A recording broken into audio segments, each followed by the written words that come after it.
Hi tears, நான் உங்கள் ராஜபாலன். இன்னைக்கு வந்து ட்ரிக்னாமெட்ரியில் 10th ஸ்டாண்டர்டு ட்ரிக்னாமெட்ரியில் கொஞ்சம் கொஸ்டின்ஸ் பார்த்துக்கலாம். Important question. ஏன்னா குவார்டர்லி எக்ஸாமுக்கு நாள் நெருங்கிட்டே இருக்குது. ஒரு நாள் இன்னைக்கு முடிஞ்சு போச்சு, என்ன பண்ணேன்னு தெரியல. நிறைய ஆல்ரெடி 4 யூனிட்டுக்கு இம்பார்ட்டன்ட் கொஸ்டின்ஸ் கொடுத்துருந்தேன். 5 மார்க் அண்ட் 2 மார்க். எப்படி பண்ணீங்க என்னன்னு தெரியல. எல்லாமே போட்டு பார்த்துட்டீங்க அப்படின்னா பயப்படாமல் இருக்கலாம். இப்போ ட்ரிக்னாமெட்ரி எப்படி படிக்கிறது? ட்ரிக்னாமெட்ரினால எல்லாருக்கும் ஒரு அலர்ஜி. அது என்ன அலர்ஜின்னு என்னால் ஜட்ஜ் பண்ண முடியல. எல்லாருமே பயப்படுறான் ட்ரிக்னாமெட்ரி அப்படின்னு. அதில் ஒன்றுமே இல்லை. ஒரே ஒரு 3 ஃபார்முலா படிச்சிட்டேன்னா அந்த 3 ஃபார்முலாவை ரிப்பீட்டடாக ரெசிப்ரோக்கல், அப்புறம் வந்து interchanging, left to right remove பண்ணீங்கன்னா இது மாதிரி formula sin square theta plus cos square theta equal to 1. அதுலேருந்து ஒரு 2 ஃபார்முலா எக்ஸ்ட்ரா அடிஷ்னலாக எடுத்துக்கிறோம். Secant square theta minus tan square theta equal to 1. அதுலேருந்து இன்னும் 2 அடிஷ்னல் எடுத்துக்கிறோம். அதே போல cosecant square theta minus cot square theta equal to 1. அதில் ஒரு 2 ஃபார்முலா. 3 மெயின் ஐடென்டிட்டியை படிச்சிடறேன். அதுலேருந்து சப் ஐடென்டிட்டி பார்த்துக்கணும். ஒரு sine theta by cos theta tan தீட்டான்னு தெரியும். அதே போல காஸ் தீட்டா பை சைன் தீட்டானா காட் தீட்டான்னு வந்துடும். நெக்ஸ்ட் வந்து பார்த்தீங்கன்னா 1 பை சைன் அப்படின்னா அது கொசிகன் சொல்லுவோம். 1 பை காஸ் அப்படின்னா சீக்கன் சொல்லுவோம். ஸோ இந்த ஃபார்முலாஸ் மட்டும் தெரிஞ்சு வச்சுட்டீங்கன்னா போதும், சம்ஸ் எல்லாம் ஈஸியாக இருக்கும்.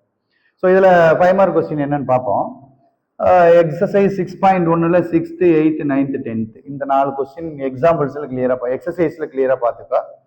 அப்புறம் எக்ஸாம்பிள்ஸில் பார்த்தீங்கன்னா 6.11, 6.12, 6.13, 6.15, 6.17 இதில் மொத்தமாக எக்ஸசைஸில் ஒரு 4 சம்மு, எக்ஸாம்பிள்ஸில் ஒரு 5 சம் கொடுத்துருக்கேன். இந்த 9 சம்மை நல்லா பார்த்துக்கோ. நல்லா படிக்கிற ஸ்டூடெண்ட் வந்து எல்லாமே பார்த்துக்கோ, அது ஒன்றும் பிரச்சனை இல்லை.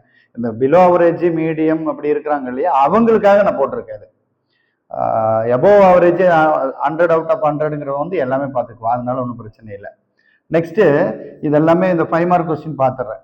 அப்புறம் நேற்று வீடியோஸ் போட்டிருந்தேன். அந்த வீடியோஸ் எல்லாமே நிறைய வியூஸ் போயிருக்கு. ஆனால் சப்ஸ்கிரைப் கொஞ்சம் கம்மியாக தான் இருக்கு. என்னென்னா பார்த்துட்டு இதை கொஞ்சம் சப்ஸ்கிரைப் பண்ணுங்க. சப்ஸ்கிரைப், ஏன்னா நீ சென்டம் வாங்கணும், நான் வந்து எனக்கு நிறைய வியூஸ் பார்க்கணும், எனக்கு நிறைய ஸ்டூடெண்ட்ஸ் சப்போர்ட் வேணும். அதுக்காக தான் நான் கேட்குறேன். நீ வந்து பார்த்துட்டு என்ன பண்ணு, சப்ஸ்கிரைப் பண்ணு, லைக் பண்ணு, அந்த பெல் ஐக்கானை ப்ரெஸ் பண்ணு. ஏதாவது டவுட்ஸ் இருந்தால் கமெண்ட் பாக்ஸில் கமெண்ட் கொடுத்துருங்க, சரியா? ஓகே.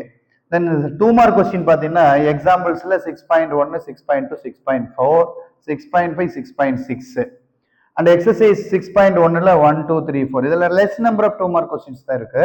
இப்போ இந்த 2 மார்க் கொஸ்டினை மட்டுமே படிச்சிட்டீங்கன்னா இதுலேருந்து நீ கண்டிப்பாக எழுதிடலாம். ஸோ இதை ஃபுல்லாக பார்த்துக்கோ. இன்னைக்கு நைட்டு பார்ப்பேன், நாளைக்கு மார்னிங் டு ஆஃப்டர்நூனுக்குள்ளே முடிச்சு கிராஃப் ஜாமெட்ரியும் கூட சேர்த்து பார்த்து முடிச்சு வச்சிரு. அதுக்கப்புறம் நம்ம வந்து அடுத்த லெசனுக்கு பார்க்கலாம். அப்புறம் அடுத்த வீடியோ முடிஞ்சால் இன்னைக்கு நைட் போட்டுறேன். கொஸ்டின் பேட்டர்ன் என்னங்கிறது உனக்கு தெரியாது, அதை அடுத்த வீடியோவில் போடுறேன், நான் பார்த்துக்கோங்க, சரியா? தேங்க்யூ.